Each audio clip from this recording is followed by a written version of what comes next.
எலி தூங்கி பாத்துருக்கீங்க? இங்க பாருங்க, தலைவன் முரட்டு தூக்கத்துல இருக்கான். என்னத்த சாப்பிட்டான்னு தெரியல. நீ நல்லா அசந்து தூங்குனே. மக்களை, இதுதான் சென்னையில என்ன இருக்கு சீரிஸோட முதல் எபிசோட். பிறந்ததுல இருந்தே இப்படித்தானா, மூளை வளர்ச்சி குறைவான்.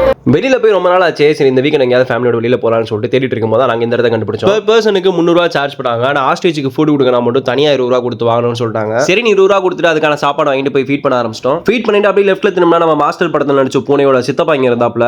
சித்தப்பு, நீங்க எப்போ வந்தீங்க? அவருக்கு ஒரு வணக்கத்தை போட்டு அப்படியே உள்ள போயிட்டோம். அப்புறம் அங்க கூட நான் அதை நோட் பண்ணல. அவனோட கண்ணை பாருங்களேன், வீடியோ எடிட் பண்ணும்போது நானே நல்லா கவனிச்சேன். ரொம்ப வித்தியாசமா இருக்குல்ல. அதுக்கப்புறம் அப்படியே பேக்ல வந்து ரைட்ல திரும்பிங்க அப்படின்னா பேர்ட்ஸ் வீடியோ இருக்கும். உள்ள வந்து ஒரே ஒரு பெரிய பேரட்டா பாத்தீங்க அப்படின்னா ப்ளூ மக்கா இருந்துச்சு. தலைவன் வந்து வேற எங்கேயுமே போல, ஏன் மேலேயே தான் இருந்தான். என்னன்னு தெரியல, என்னை பார்த்தோன்னே அவனுக்கு பக்ஷிராசன் மாதிரி தோணு இருக்கும் போல.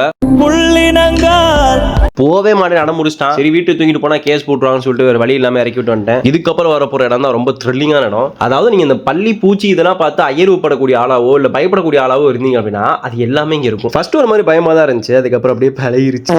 இது மேல பார்க்க தான் ஒரு மாதிரி ரக்கடா இருக்கு. ஆனா அடியில பாத்தீங்க அப்படின்னா ஒரு மாதிரி எப்படி இருக்குன்னா, ஒரு பிளாஸ்டிக் பை நிறைய மைதா மாவை கொட்டி அதை நீங்க கையில வச்சிருந்தா எப்படி உங்களுக்கு ஃபீல் ஆகும், அந்த மாதிரி தான் ரொம்ப சாஃப்டா இருந்துச்சு. அப்புறம் இங்க புருஷன் முன்னாடி 2 பேத்துல சண்டை போல வந்தோடனே அந்த அம்மா அங்கிட்டு திரும்பிருச்சு. விரா தம்பி, இந்த பொண்டாட்டிகளே இப்படி தான்டா. கடைசியாவே அசிங்கப்பட்டதை பார்த்துட்டு அங்க இருந்து அப்படியே கிளம்பிட்டோம்.